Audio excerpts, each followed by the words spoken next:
This is art stripped to its rawest form. It is the most brutal, unpredictable, and heart-stopping way to make art. Sometimes, even he doesn't know what will emerge. The drawing reveals itself as he goes. He stands before a wall, a single pen in hand, and the moment the ink touches the surface, something electric ignites. Lines begin to spill out like wild beasts that have waited years to escape.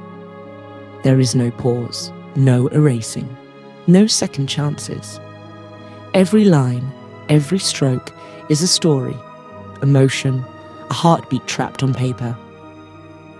In this episode, we step inside the mind of an artist who has drawn his own universe, letting the unconscious lead, and invited the rest of us to witness it.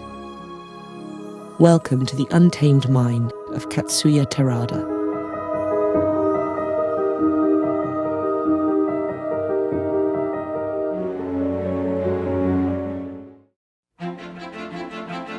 Katsuya Terada was born in 1963 in Tamano, a quiet coastal city in Okayama Prefecture. From a young age, he lived in a world defined by his own imagination, notebooks, sketching, visual daydreams.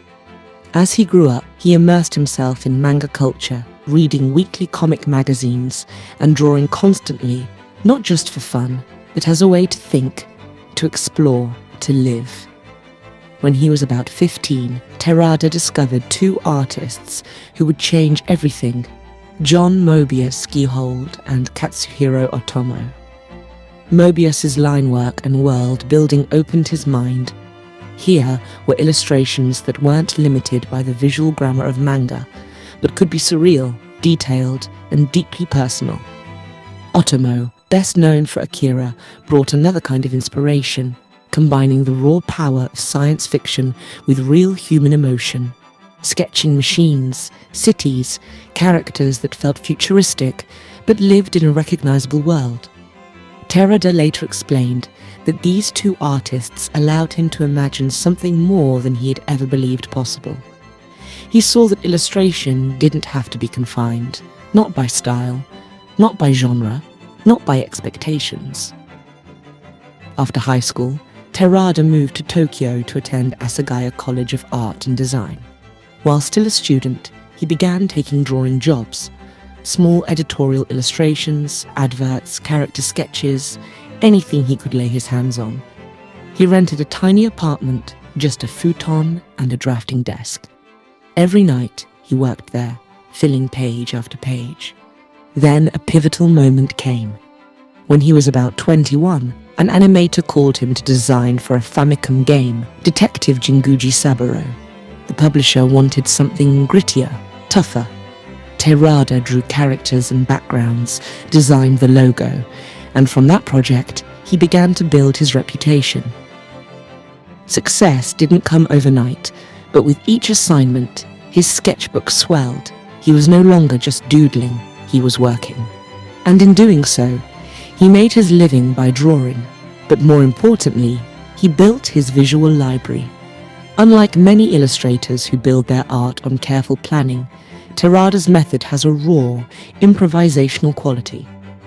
He describes himself as a rakugaki artist, rakugaki meaning doodle or scribble. To him, drawing is not always about polished perfection. It's about momentum, iteration, and the confidence to place a line without overthinking. He frequently works in pen or marker, often skipping rough sketches or underdrawing. Mistakes aren't erased. Instead, each line builds upon the last, corrections layered in, shape emerging through accumulation. He says this is how his visual imagination becomes real, not by erasing, but by adding trust in motion, trust in process.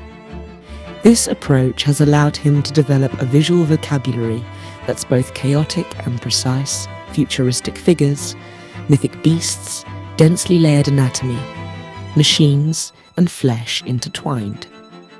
Everything feels alive, as though each drawing is a memory of a world he carried inside.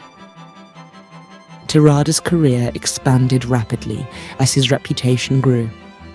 He didn't confine himself to one medium: illustration, manga, video games, film. He worked in them all. One of his most ambitious works was his reinterpretation of Journey to the West, titled Sayukiden ga Inu. In this version, Terada's Monkey King battles through landscapes of his own design, rich, baroque, energetic. These were not simple manga panels, they were full-color, mood-driven illustrations that revealed his deep capacity for world-building. He also lent his skills to character and concept design. His clients included Virtua Fighter, a cornerstone of fighting game history, and other creative giants. In film, he contributed to Blood, the Last Vampire, adding a dark, visceral edge to the movie's design. His work spans manga, concept art, and fine illustration, earning him respect across every corner of the industry. But above all, Terada is celebrated for something far more elusive: his raw, unfiltered live drawing performances. These are not slow, gentle sketching sessions. There is no warm-up, no hidden drafts, no safety net. He stands before a wall or a massive canvas, a single pen in his hand, and the moment the ink touches the surface, something electric happens. Lines begin to spill out like they've been waiting for years to escape. There is no pause, no erasing, no second chances. The audience watches in complete silence, because the real spectacle isn't just the image forming, it's watching Terada think in real time. Most artists draw what they've already imagined.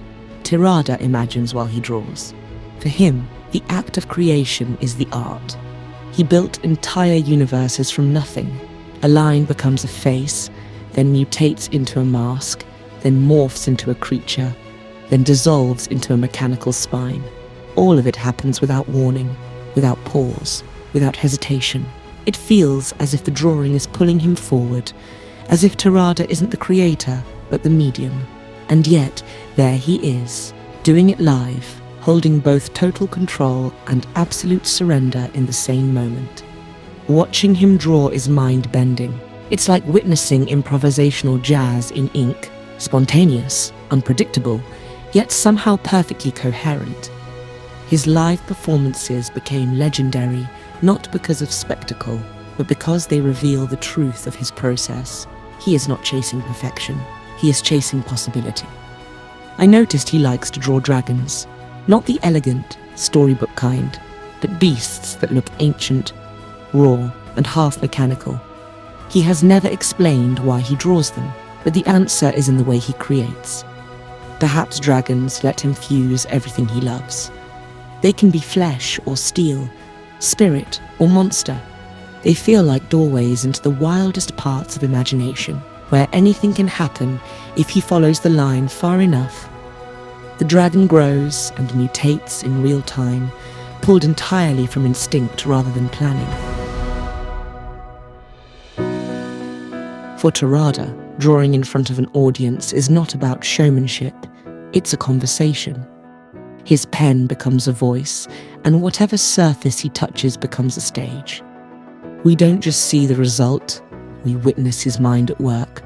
The hesitations, the sudden shifts, the ink that cannot be undone, all of it stays visible and real. In a world obsessed with perfection and polish, Terada allows us to see creation in its rawest, most vulnerable form. At the heart of Terada's art is a philosophy of deep consistency. He doesn't believe in waiting for inspiration or divine genius. He believes in showing up every day with pen and paper. Drawing is not a performance for him, it is a daily necessity, like breathing. He has likened his drive to the training of a marathon runner. It's endurance, not sprinting, that matters. He also believes mistakes are not failures. When he draws without erasing, when he leans into the imperfect, he reveals something honest. His sketchbooks are not polished galleries. They are working journals, raw, messy, full of experiments. Over time, those journals add up. The visual library in his mind grows. He carries them around and pulls them into his work almost instinctively. Terada's influence on the art world is wide and deep.